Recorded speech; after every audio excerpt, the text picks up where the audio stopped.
of competition with the back noise, so I will try my best to project, and apologies if I over-project it. I want to set the scene with a story from the city archives, which will then lead into my quite short poem. And this is concerning the trial and conviction of Elizabeth Jackson for the bewitching of Mary Glover, parish of All Hallows the Less, London, 1602. In this year, the original Royal Exchange building is still standing, but the city is locked when Elizabeth Jackson, an elderly woman, is brought to trial accused of cursing her young neighbour.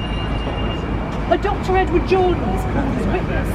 He testifies that Glover is not bewitched, but is suffering from a female affliction, a disease of the womb, or a suffocation of the mother, as they called it. However, the judge directed the jury to ignore Dr. Jordan's evidence, and Jackson is indeed convicted of witchcraft. Undeterred, Dr. Jordan sets out his medical theories in a pamphlet, but this is no ordinary medical publication. It is a political move in a bitter media war. By this time in England, witchcraft has become a secular offence, and the trial of witches has passed from the church to the state in its secular courts. The state now believes that it owns harm and misfortune. However, the battle for power is about to enter a new and more dangerous phase. Religious groups on either end of the spectrum, particularly the Puritans, are pressing their claim to spiritual authority over good and evil. Jordan's pamphlet is a partisan parry on behalf of the state against a renewed challenge to its secular authority. But Jordan's pamphlet is also a turning point in the move from persecuting women as witches to diagnosing and exhibiting them as hysterics.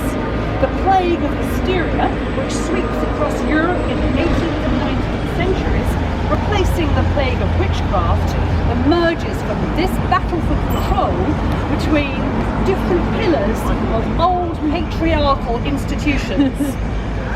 So my poem begins with an epigraph from Jordan's pamphlet. The suffocation of the mother. The passive condition of womankind is subject to more diseases and of other sorts of natures than men are, and especially in regard of that part, the womb, from whence this disease which we speak of doth arise.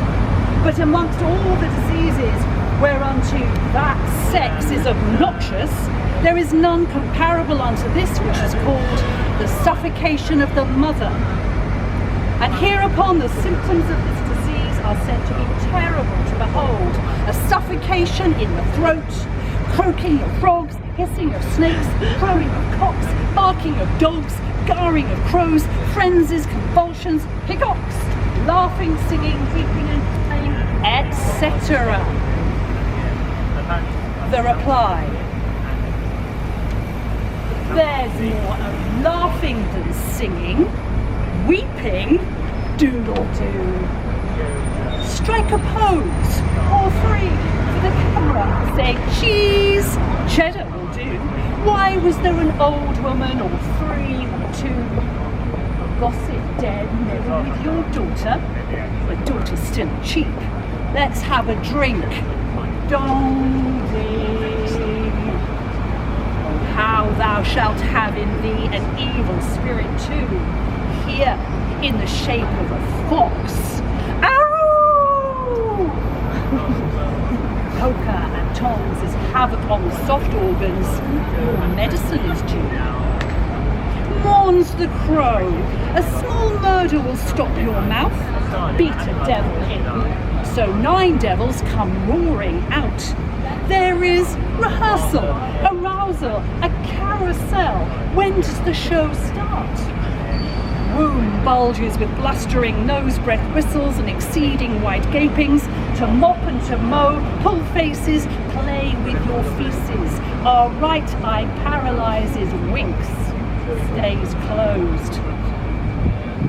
Maids in white aprons ring the bells, Catherine's old father on pain. Ring the bells all date, so roast and fry. Ring the bells high, better in than out, but your insides fly south. Whose lewd tongue in your mouth? Whose truth for the crowds? Whose politicians?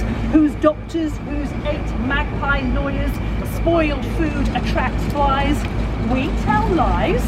It's done, the crow cries. Now ruptured squat, now obscene prayer. There's applause from the crowd.